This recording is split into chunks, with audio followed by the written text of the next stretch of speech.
Hello နားပါနားစာတင်တဲ့ video အောက်မှာဒီ comment လေးမေးထားပါတော့ဆိုတော့မူဆိုဆံမဖြစ်ဖို့ဘာတွေလိုအပ်လဲဆိုတော့အခြေခံအဖြစ်တော့ကလေးချစ်တတ်ရမယ်ဒီတင် जा ရေးမှာစိတ်ဝင်စားမှုရှိရမယ်နောက်တစ်ခုဒီစိတ်ရှိရမယ်ပေါ့နော်ဆိုတော့အဲ့ဒါအပြင်နားတို့အခြေခံအဖြစ်တက်ရောက်ထားရမယ်တင်တန်းလေးတွေရှိရဲအဲ့ဒါဒီ ECCD နဲ့ ECCE ဆိုတဲ့တင်တန်းပေါ့နော်ဆိုတော့နားဒီနေ့မှာတော့တက်ရမယ့်တင်တန်းလေး9ခုကြောင်းပြပြမယ်ပေါ့နော်ဒါအခြေခံအကျဆုံးဖြစ်ပါတယ်ဆိုတော့ ECCD ဒီ Early Childhood Care Development လို့ခေါ်တယ်ကလေးရဲ့စိတ်တွေးခေါ်မှုအတွေးခေါ်တွေတော့ကလေးရဲ့ဒီအသက်အရွယ်လိုက်ပေါ့နော်တိုးတက်မှုတွေကလေးငယ်တဲ့ကိုယ်နဲ့ကြာမှာစိတ်လုံခြုံမှုအပြည့်အဝရရှိဖို့အတွက်ဒီလိုမျိုးကလေးနဲ့ကိုယ်နဲ့ကြားက relationship တစ်ခုကောင်းမွန်တဲ့ relationship တစ်ခုကိုတည်ဆောက်ဖို့အတွက်ဒါတက်ရတယ်အတန်းပေါ့နော်ဆိုတော့ဒီဟာဒီမူဆိုကလေးတွေအတွက်မှမဟုတ်ဘူးဒါ2 years to 5 years လောက်ထိ5 years 6 years လောက်ထိပေါ့နော်ဆိုတော့ဒီကလေးတွေမှမဟုတ်ဘူးနောက်တော့မူလာတန်းကလေးတွေကိုသင်ကြားမယ့်ဆရာမတွေလည်းဒါတထားတဲ့နဲ့နောက်တစ်ခါ international school တွေမှာပေါ့နော် international school တွေမှာအလုပ်လုပ်မဲ့teacher တွေ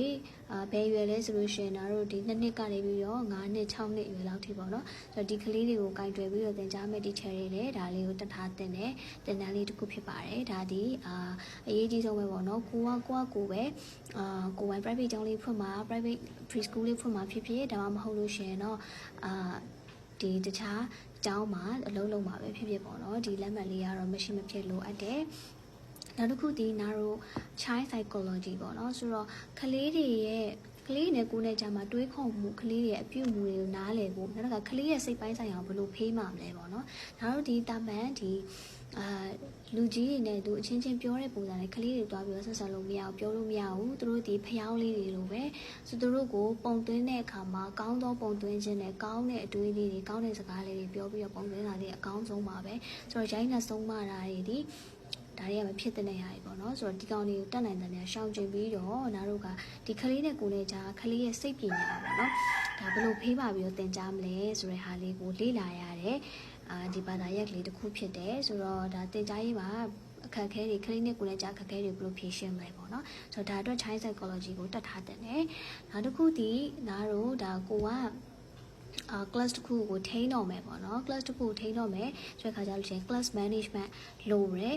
class management မှာကိုကအတန်းကိုဘယ်လိုထိန်းမလဲအတန်းမှာကလေးတွေကပျော်အောင်ကလေးနဲ့ကိုယ်နဲ့ကြာမှာတသားတည်းဖြစ်အောင်စိတ်ဖိစီးမှုမရှိအောင်ပေါ့နော်အဲ့ဒါလေးဒီ intensive teacher training ဆိုတဲ့သင်တန်းလေးရှိရယ်ဒါ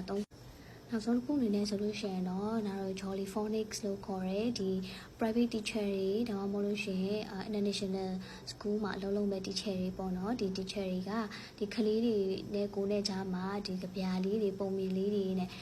သင်ကြားတာအပြင်ကိုနောက်ထပ်ဒီအတန်ထွက်ကြီးကြမှန်ကန်ကန်လေးနဲ့ဒါအင်္ဂလိပ်စာကိုသင်ကြားဖို့အတွက်ဒီ Jolly Phonics လေးကိုတက်ရောက်တဲ့နဲ့ဒါကတော့ကိုယ့်ရဲ့ teacher training ကိုအလိုက်ပေါ့နော်ကိုအလိုက်ဒါရွေးချယ်ပြီးတော့သင်တန်းလေးတက်ရောက်လို့ရပါတယ်ဆိုတော့အကောင်လုံးပြန်ပြီးခြုံငုံပြီးပြောမယ်ဆိုလို့ရှိရင်တော့ preschool teacher တယောက်ဖြစ်ဖို့အတွက်ဆိုရင်အဓိကအဖြစ်ဒီ ECCD လက်မှတ်ဒါလေးရရှိရမယ်ပေါ့နော်